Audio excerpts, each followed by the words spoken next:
नमस्कार। आज हम एक खास दिन पर बात करने वाले हैं। ये है जुलाई 2025 में आने वाला सावन कृष्ण प्रदोष व्रत।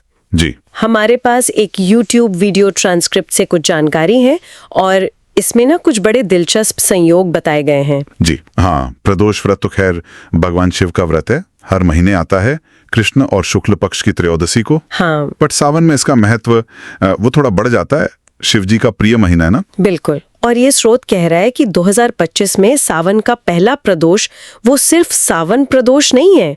तो क्या है इस बार, क्या खास बात है? हाँ देखिए, स्रोत के हिसाब से 2025 में सावन कृष्ण प्रदोष 22 जुलाई को पड़ रहा है। 22 जुलाई? जी, और दिन है मंगलवार। तो मंगलवार होने से इसे भौम प्रदोष कहा जाएगा। अच्छा, यही बात इसे सामान्य प्रदोष से थोड़ा अलग बना रही है। अच्छा, भौम प्रदोष। हाँ, तो फिर इसका जरूर कोई विशेष मतलब होगा। और पूजा की समय वगैरह के बारे में क्या बताया है स्रोत ने? देखिए, त्रयोदशी तिथि जो है, मतलब व्रत का मुख्य दिन, वो 22 जुलाई सुबह 7:05 से शुरू हो रही है। 7:15 बजे से? जी हाँ। और अगले दिन यानी 23 जुलाई सुबह 4:39 तक रहेगी। ठीक है। लेकिन प्रदोष व्रत में सबसे जरूरी होती है शाम की पूजा, प्रदोष काल पूजा। हाँ हाँ। उसका शुभ मुहूर्त शाम 7:18 से रात 9:22 तक बताया गया है। शाम 7.18 से रात 9.22 तक। ठीक है। और मुझे ठीक याद है, शायद स्रोत में एक और व्रत का भी जिक्र था इसी दिन। हाँ, आपने सही पकड़ा, बिल्कुल। यहाँ एक और मजेदार बात यह है कि 22 जुलाई 2025 को ही सावन का पहला मंगला गौरी व्रत भी पड़ रहा है। अरे वाह, मंगला गौरी व्रत। जी।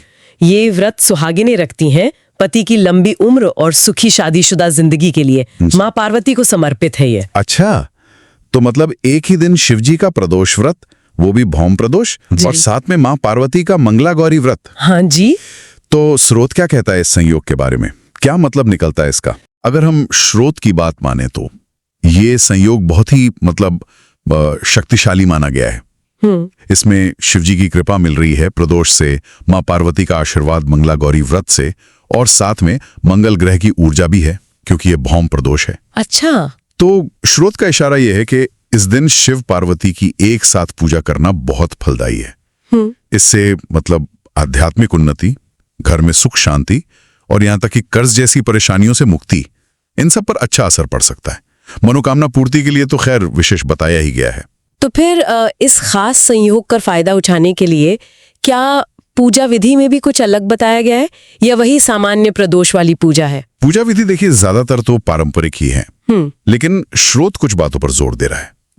जैसे सुबह नहा धोकर व्रत का संकल्प तो लेना ही है, फिर शाम को प्रदोष काल के मुहूर्त में दोबारा स्नान करके या कम से कम हाथ मुंह धोकर साफ कपड़े पहनकर पूजा करें। ठीक। शिवलिंग का अभिषेक करने के लिए गाय का दूध, दही, घी, शहद और गंगा जल, मतलब पंचामृत का इस्तेमाल करने को कहा है।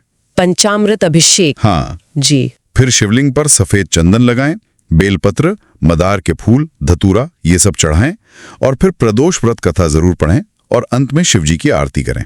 अच्छा, और क्या स्रोत ने कुछ विशेष उपाय भी बताए हैं इस दिन के लिए, खासकर ये जो 13 संयोग बन रहा है इसे देखते हुए? हाँ, कुछ उपाय हैं। एक तो ये कि ओम नमः शिवाय मंत्र बोलते हुए शिवलिंग पर 11 या 21 बेलपत्र चढ़ाएं। पंचामृत से अभिषेक का महत्व तो है ही, और क्योंकि ये भौम प्रदोष है, मतलब मंगल ग्रह से जुड़ा है, हाँ। तो स्रोत कहता है कि हनुमान जी की पूजा करना और खासकर ऋण मोचक मंगल स्तोत्र का पाठ करना भी बहुत फायदेमंद हो सकता है। ऋण मोचक मंगल स्तोत्र? जी, माना जाता है कि ये स्तोत्र कर्ज वगैरह से मुक्ति दिलाने में मदद करता है।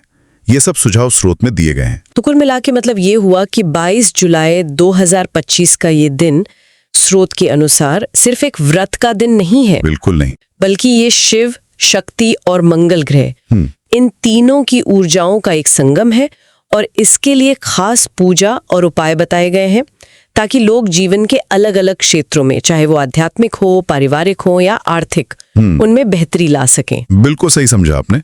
स्रोत इसी बात पर रोशनी डाल रहा है कि 22 जुलाई 2025 को सावन, भौम प्रदोष और मंगला गौरी व्रत का ये जो अनोखा संगम हो रहा है, हाँ, तो कैसे खास पूजा विधियों और उपायों के जरिए श्रद्धालु इसका पूरा लाभ उठा सकते हैं। ये बात वाकई दिलचस्प है कि कैसे ये स्रोत इतनी विशिष्ट इच्छाओं की पूर्ति और यहाँ तक कि ऋण मुक्ति जैसे मतलब काफी व्यवहारिक मुद्दों को भी इन धार्मिक अनुष्ठानों से जोड़ रहा है। जी। ये सोचने पे मजबूर करता है कि ये जो प्राचीन मान्यताएं और प्रथाएं हैं, जैसा कि स्रोत बता रहा है, वो कैसे व्यक्तिगत कल्याण की हमारी इच्छाओं को एक तरह से ब्रह्मांडीय समय और दैवीय ऊर्जाओं के साथ जोड़ने का एक माध्यम बनती हैं।